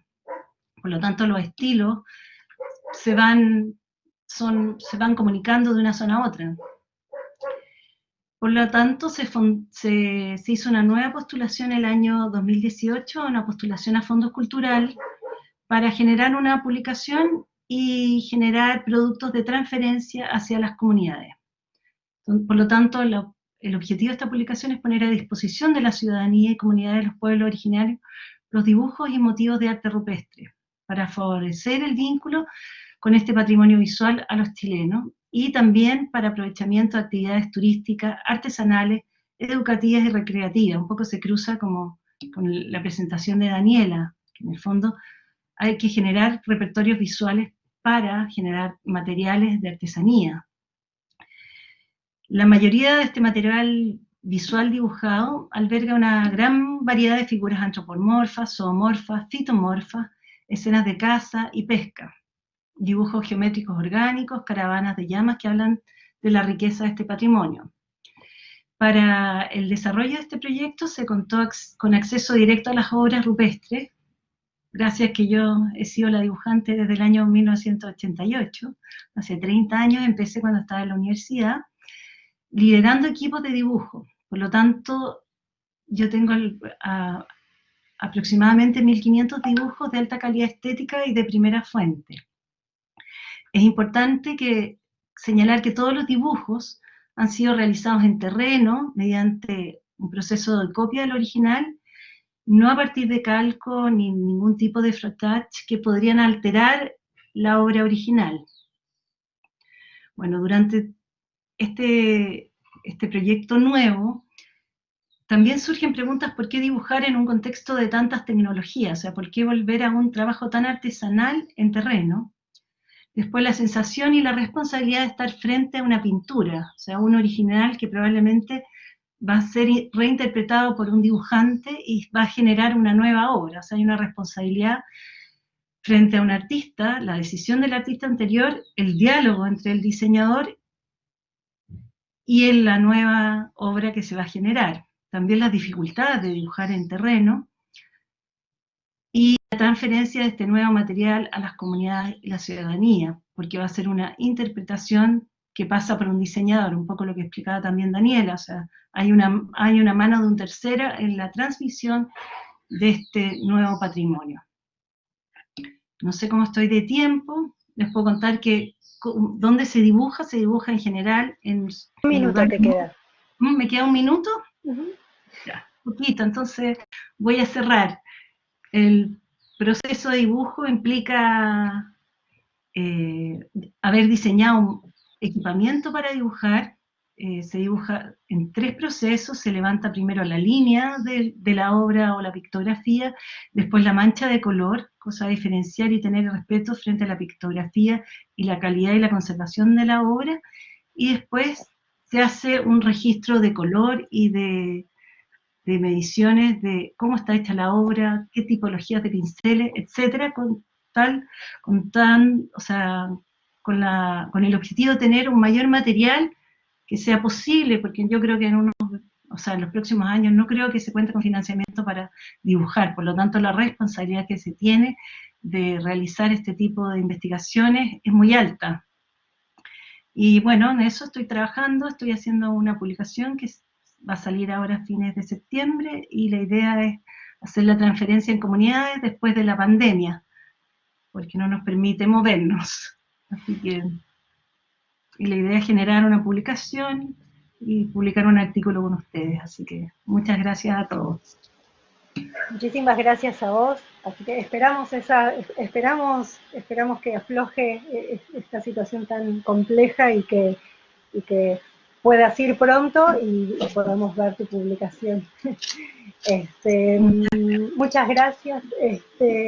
Y ahora tenemos también otra ponencia que es producto, en este caso se publicó el resumen de una muy buena tesis de doctorado, también recientemente defendida, de Ailén Medina Robalino. Resumen de la tesis es Indumentaria e Identidad, análisis de la vestimenta de la mujer indígena desde el diseño, el caso del pueblo chibuleo. Muchas gracias, Ailén. Gracias, Karen. Bueno, yo sí quisiera empezar agradeciendo pues a la Universidad de Palermo por haber recomendado mi tesis para su publicación, y pues a ti, Karen, coordinadora justo del cuaderno en el que se publica y también de este evento. Bueno, esta tesis propuso un análisis de la indumentaria de la mujer chibuleo desde el diseño, tanto respecto de los usos según los diferentes roles que asume la mujer, como de sus transformaciones durante el periodo 1990 y entre 1990 y 2016. Estos estudios constituyen una clave analítica fundamental para comprender los procesos de construcción identitaria del pueblo, por una parte, y por la otra también la relación dialéctica entre indumentaria e identidad, que explica y enriquece el abordaje de la vestimenta propio de este pueblo como un diacrítico. A partir del análisis de estos usos y transformaciones de la indumentaria acaecidas en este proceso, identifiqué y analicé 3 tipologías vestimentarias, que a su vez son categorías nativas: la vestimenta propia, la vestimenta de la cultura y el uniforme propio, ¿sí? Portadas a su vez por 3 grupos de mujeres: las mamas, las profesoras y las mujeres pues de las cooperativas. Como parte de este análisis, analicé dicha tipología, la articulé con 3 momentos específicos y más destacados, como son los levantamientos indígenas de 1990 y la congruente o el consecuente reconocimiento constitucional en la Carta Magna de 1998 y posteriormente también del 2008, ¿sí? Además, también la generación de instituciones educativas bilingües y, por último, la generación de instituciones financieras, que es uno de los ejes por los que actualmente se destacan los chibuleo. Indagar etnográficamente, hacer este recorrido en los usos y transformaciones de la indumentaria, echa luz acerca de dos cuestiones principales. La primera, que revela que los chibuleos hacen uso de esta vestimenta como un diacrítico, tanto en la esfera privada como en la pública, ¿sí? Igualmente en una etnicidad privada y pública. Y la segunda cuestión que este abordaje etnográfico puso de manifiesto se refiere a las transformaciones vestimentarias del artefacto del diseño en confluencia con las transformaciones sociales, políticas y económicas de la etnia. Estas transformaciones del artefacto de diseño, y como para hacer una idea al auditorio, refieren o están alrededor de la adopción de prendas, el cambio, la combinación incluso de prendas indígenas y no indígenas, la adoptación, la readopción, entre otras. Y esto ocurre en el devenir histórico de los chibuleo, poniendo de manifiesto justo estos vínculos con los no indígenas, ¿no es cierto? A partir de procesos que se dan en esta dinámica interétnica, como son la resistencia, la apropiación, la innovación, en palabras de Bonfil Batalla. Y con ello también dan respuesta a los nuevos contextos de uso de la indumentaria, ¿no es cierto?, en las instituciones. Tanto las mamás, las profesoras, como las mujeres de las cooperativas, en concomitancia con la silueta de sus cuerpos, la silueta vestimentaria, ¿no?, portada sobre sus cuerpos, las tipologías de prendas y también de accesorios, que están utilizados de maneras y de formas particulares para cada grupo, son modelos a seguir para las mujeres chibuleo, para el resto de la comunidad chibuleo, incluso más allá de este pueblo. Y en este sentido, la vestimenta, como dije, propia, el uniforme propio, la vestimenta de la cultura, se transforman en arquetipos indumentarios, que en el primer caso de la vestimenta propia da cuenta pues de la lucha por el reconocimiento de los derechos de la etnia, y en el caso de las otras dos tipologías, de los derechos conseguidos y reivindicados diariamente por las chibuleo, ¿sí? Estos usos y transformaciones leídos en estos arquetipos dan cuenta de la vestimenta como artefacto del diseño. Este artefacto está en constante proceso de resignificación, usado de formas particulares por estos tres grupos de mujeres y constituyéndose en el diacrítico identitario chibuleo respecto de otros grupos y también al interior del mismo. La relación dialéctica que había indicado entre la indumentaria e identidad propuesta pone de relieve el carácter histórico, social y político, y que está en constante transformación del uso vestimentario, lo que en definitiva implica la imposibilidad de trabajar a la indumentaria como artefacto del diseño como un objeto inmutable y ahistórico, ¿sí? Para cerrar, los resultados de esta investigación son un aporte a saldar este hiato conceptual existente entre los estudios de diseño y los que se dedican al análisis de la identidad de los grupos étnicos, de las minorías étnicas. Asimismo, se responde respecto a las confluencias discursivas entre el diseño y antropología, que bueno, es un cruce disciplinar que también puede contribuir para que se desarrollen investigaciones similares, sea de otros pueblos o del mismo pueblo en diferentes épocas, ¿no es cierto?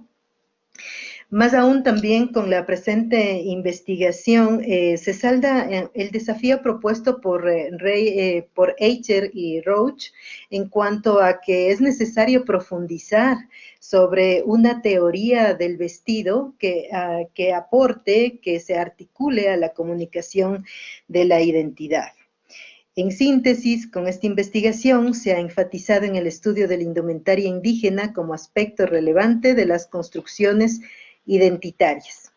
Si bien existen o generalmente se estudia el artefacto del diseño desde Occidente, pues con esta investigación puedo dar cuenta que también es posible hacerlo desde los grupos indígenas, ¿sí? Y bueno, finalmente hay que tomar en cuenta que la temática abordada no concluye aquí, sino más bien se abre a todas estas líneas de investigación y pues los animo a investigar, a continuarlas y agradezco pues por la oportunidad de presentarme en esta ocasión. Gracias. Muchas gracias, Ailén. Realmente es un trabajo súper rico, muy interesante. Un abordaje muy bueno. Y tenemos las dos últimas ponencias, vamos a llegar a tiempo y con dignidad, sin que nos tengan que cortar, me parece. Un trabajo ahora de Bárbara Gershman, un artículo que se publica en el cuaderno, que se titula Que la ropa sea distinta a lo que veo todos los días, la clasificación cultural de la indumentaria en las compras. Bien. No la veo a una Bárbara, pero está ahí presente.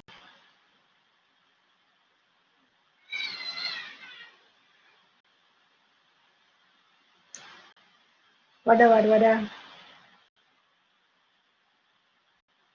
Quizás está con algún problema de conexión.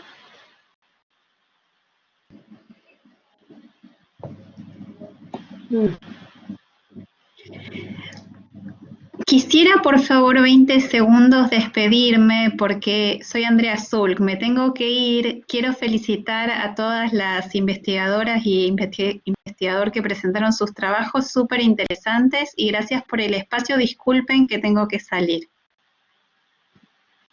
Gracias, André. Muy bien, y ahí está Bárbara, que tenés que habilitar tu cámara. Perfecto, excelente. Pavota, perdón. Todos tenemos problemas con el universo virtual, yo por lo menos. No, es que yo soy re canchera con esto, pero esta no la conocía. Ya con Zoom y con todas soy crack. Bueno, ¿bien? Sí. Perfecto. Ahí estamos. Bueno, cuando quieras, Karen. Tu palabra, tu palabra. ¿Puedo empezar? Sí. Bueno, espero que me escuchen bien. Ante todo, quería mandar mis saludos para Yelén, que bueno, fui jurado de su tesis y fue un gusto hacerlo. Mil gracias. Bueno, ¿por qué? Bueno, quería saludarte. Bueno, voy a comenzar por hablar de este paper. Por favor, Karen, sé la policía del tiempo. Analizándome. Bueno, este trabajo es un trabajo, podríamos decir, entre comillas, satélite de mi trabajo de investigación, que es acerca del mundo del diseño de indumentaria en la ciudad de Buenos Aires. Hace algunos años, al realizar las observaciones, me llamaba la atención cómo se desarrollaban las compras. Eso hizo que empezara a reflexionar sobre las compras como proceso, para darme cuenta que las compras están lejos de limitarse al momento en el cual uno desembolsa dinero.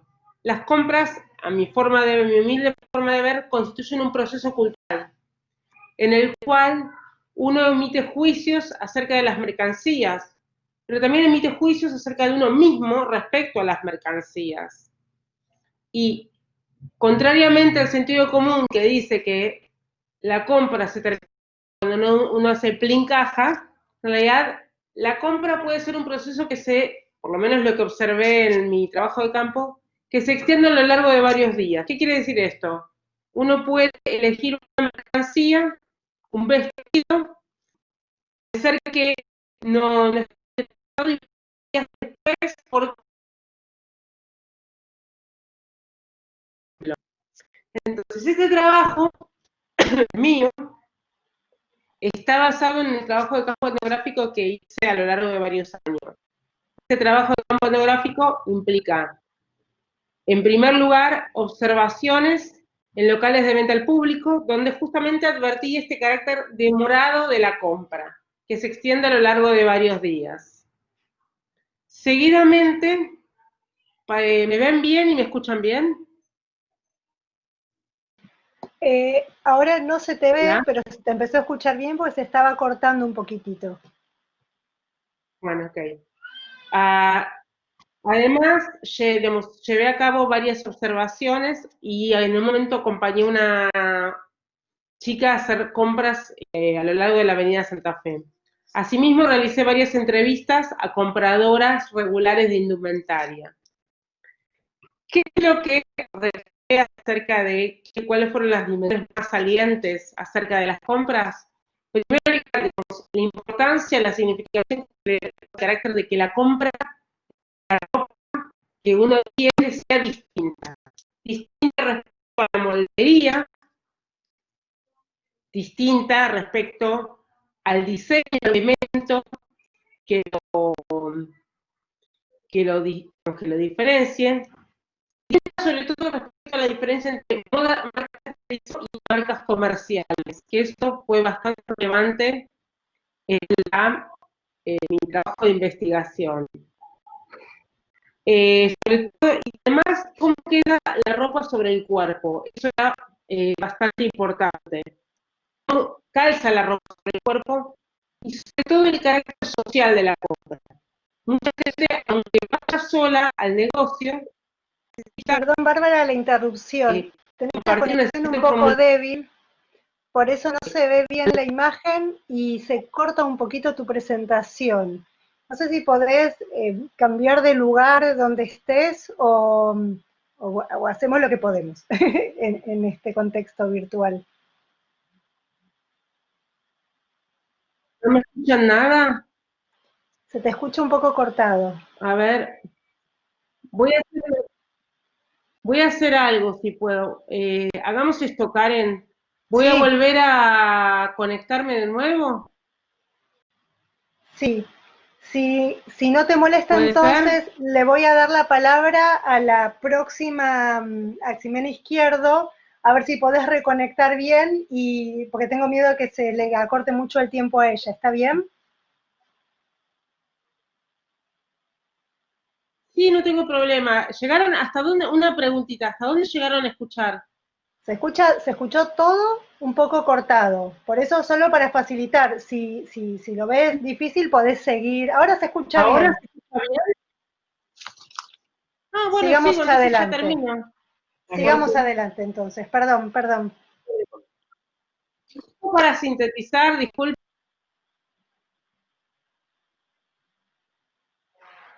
¿Hola? Sí. ¿Ahora? Perfecto. Bueno, lo que quería decir es esto, que hice trabajo de campo y de todas formas tienen el paper para ver los baches que no haya dicho. Lo que quería decir acerca de la ropa es que es una actividad eminentemente social, donde se da cuenta de varias dimensiones. En primer lugar, la globalización. Cómo la ropa que se compra acá se compara con la ropa que se compra afuera. Segundo, la diferencia entre marcas de diseño y marcas comerciales. Tercero, cómo la ropa cae sobre el cuerpo, y ahí retomo una noción de Joan Entwistle, que es el cuerpo vestido.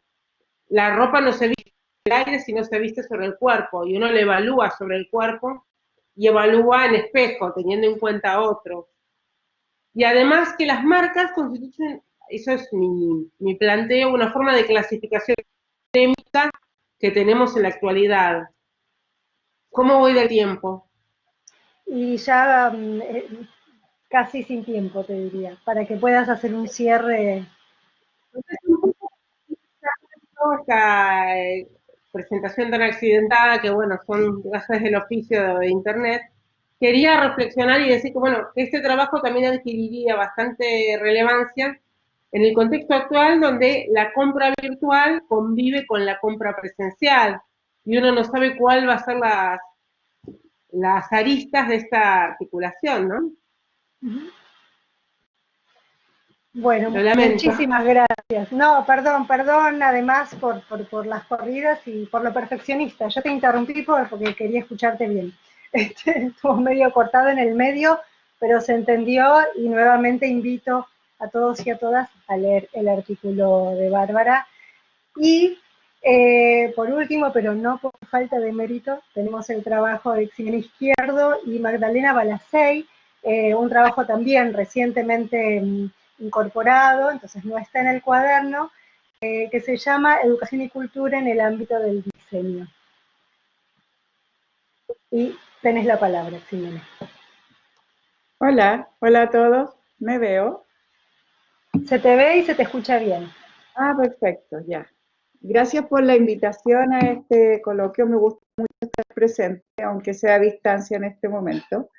Y lo mío es muy distinto, pero bueno, voy a ir adelante. Es una mirada sobre la educación y la cultura en el ámbito del diseño, y me hice una pregunta clave que es, ¿qué es la ética en el campo del diseño? Entonces, la palabra ética proviene del latín ethicus, que a su vez procede del griego antiguo éticos, derivado de ethos, que significa carácter o pertenencia al carácter. Entonces, después me puse a pensar qué es lo que es el carácter. Y el carácter se refiere a una marca que imprime, se estampa en algo. Entonces, un símbolo, un signo de la escritura, y de alguna manera se relaciona con lo que es imprimir. O sea, ética, carácter e impresión vienen de una sucesión de palabras que dentro del diseño van cobrando sentido. La palabra carácter es señal, escritura. Esta palabra se puede usar en plural. Es un conjunto de cualidades, circunstancias propias que tiene una cosa y que cada individuo se distingue por su ser propio. Después estuve mirando que en biología, en el estudio de la genética, se analizan dos caracteres comunes en la herencia que tiene que ver con el carácter recesivo y el de los progenitores o el carácter dominante. Eso me lleva a entender que quizás tendría que haber indagado en el campo de la filosofía. Entonces, la palabra ética es utilizada en el estudio de los actos humanos con el fin de alcanzar el bien.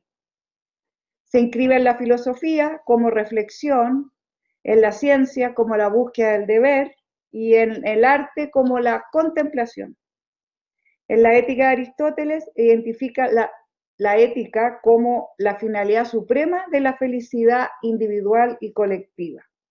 Y de alguna manera es llevar la razón, la prudencia para vivir en una sociedad que actúe y sea dirigida en una comunidad. Entonces mi pregunta es, hay dos maneras de contestar una pregunta. La primera, ¿cómo educamos éticamente? Y la segunda, ¿qué significa ética en el diseño? Propongo en esta investigación y lo que he hecho durante mi clase en la universidad, poner que la ética dentro del diseño puede tener un proceso de investigación que sea volver a un pasado, reflexionar sobre un presente y construir un futuro. A su vez, el filósofo surcoreano Baek Ji-hoon habla sobre lo que es su jardín. Él es el filósofo del hiperconsumismo que escribe sobre qué es lo que es volver al jardín. Y él dice, jardín, yo soy diferente, estoy envuelto de aparatos analógicos. Tuve 2 pianos de 400 kilos y durante 3 años he cultivado un jardín secreto que me ha dado contacto con la realidad. Y de alguna manera esto me lleva al diseño porque habla de los colores, las sensaciones y los olores. Me ha permitido percatarme de la alteridad de la tierra. La tierra tenía peso, lo hacía con las manos, lo digital no pesa, no huele. Después, él propone regresar al origen animal. Entonces, pienso que debemos tener la capacidad de permanecer y buscar una propuesta que te lleve a tu propio jardín. Ese es el deber académico. Y las metodologías universitarias que he propuesto en miras de generar nuevos paradigmas identitarios, en mirar tu pasado, tus ancestros, la vida que están acopladas en tu propio cuerpo, cadenas de células y de ADN. Y en ese sentido plasmar el carácter.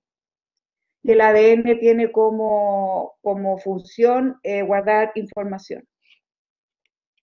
Entonces, esta investigación propone que los alumnos indaguen sobre sus ancestros, desde sus bisabuelos hasta el presente de ellos. Entonces, este viaje les permite construir un relato articulador de sentido, relaciones humanas, su propia familia, y nace un cruce de relación y generaciones. Llegar a mirar, vislumbrar o identificar el carácter, la estampa que llevas en ti a través del tejido gráfico, mapa de navegación. Sobre esto es construir un índice como diseñador que permita guiarte acompañado de una especie de brújula, un sentido ético y un articulador de sentido. Y que eso es lo que me interesa a lo largo de mi camino como académica y como diseñadora. Por otra parte, la falta de ética en una sociedad revela la palabra injusticia como una gran palabra que se puede derivar en distintos términos. Y no sé cuánto me queda. Ya, entonces, el término injusticia se refiere a la ilegalidad, a la negligencia y a la mala conducta y el abuso que no ha sido corregido por nuestra sociedad. Y nuestro deber como diseñadores es aportar a su vez a eso. Por otro lado, hay un alumno que dice, mi cuerpo como lienzo de mis ancestros, que es decir, que llevo estampado a mis ancestros en mi propio cuerpo. Al develar parte de mi propia historia, me encuentro con un sentido profundo de trascendencia. Y para terminar, quisiera aclarar como académica lo que me interesa. Plasmar en los alumnos una estampa ética con carácter social, cultural y político, donde el diseñador sea un medio para transmitir, comunicar valores que estén a la altura de las problemáticas globales, consumir, enriquecer la disciplina del diseño, ser adultos con ejes articuladores de sentido y preocupados por el medio ambiente. A su vez, un carácter de diseño en las unidades conceptuales mínimas, lo que es un carácter en el diseño, una letra, sumada una letra con otra, tiene que ver con conformar la escritura. Y más allá de las cuales los escritos no pueden descomponerse en unidades menores. Entonces, como no se pueden descomponer en unidades menores las letras, sino que a través de palabras para tener un sentido, es una metáfora sobre lo que es la ética y las relaciones de comunidad. Eso es. Entonces, un tejido vivo de una sociedad que se articula. Eso sería, hasta ahí llego. Gracias. Muchas gracias, Ximena, y perdón, porque yo no sé cómo funciona esta herramienta, tengo miedo de que se nos corte a las 18 en punto. Es otro estilo de preguntas y de trabajo del tuyo, se abre un universo de preguntas y de conexiones posibles, así que también te agradezco. Lamento no poder, a mí en general en la presencialidad me gusta, y con otros tiempos, que ahora el formato virtual y esta circunstancia nos ha dificultado mucho, me gusta abrir lugar a discusiones e interconexiones, que realmente me parece una de las mayores riquezas, pero a la vez me parece muy interesante poder escuchar, aunque sea un poco de lo que tenemos para decir todos, todas, y abrir caminos.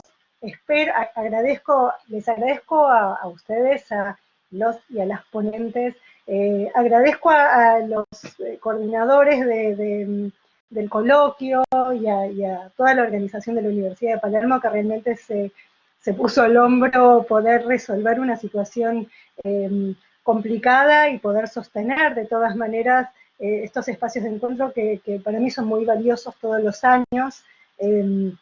Espero que el año que viene hayamos podido encontrar una solución a esta pandemia tan terrible que nos está atravesando y podamos vernos en persona, abrazarnos, participar del brindis, encontrarnos, charlar y tener otros tiempos y otras posibilidades, y celebro a la vez haber tenido esta posibilidad. Me alegra verlos y haberlas visto a la distancia. Lamento porque creo que había alguna pregunta por ahí y me parece que ya no llegamos. Quedan quedan los contactos, para cualquier cosa me pueden escribir por mail. Creo que está en el cuaderno los contactos de las autoras, cualquier cosa se pueden comunicar con la universidad, conmigo, y yo los pongo en contacto con los ponentes, con quien tengan intención en hacer intercambios, y creo que podemos cerrar esta comisión con dignidad antes de que se nos cierre la herramienta. Les agradezco mucho vuestras cálidas presencias, a la distancia pero cerca a la vez. Así que muchas gracias.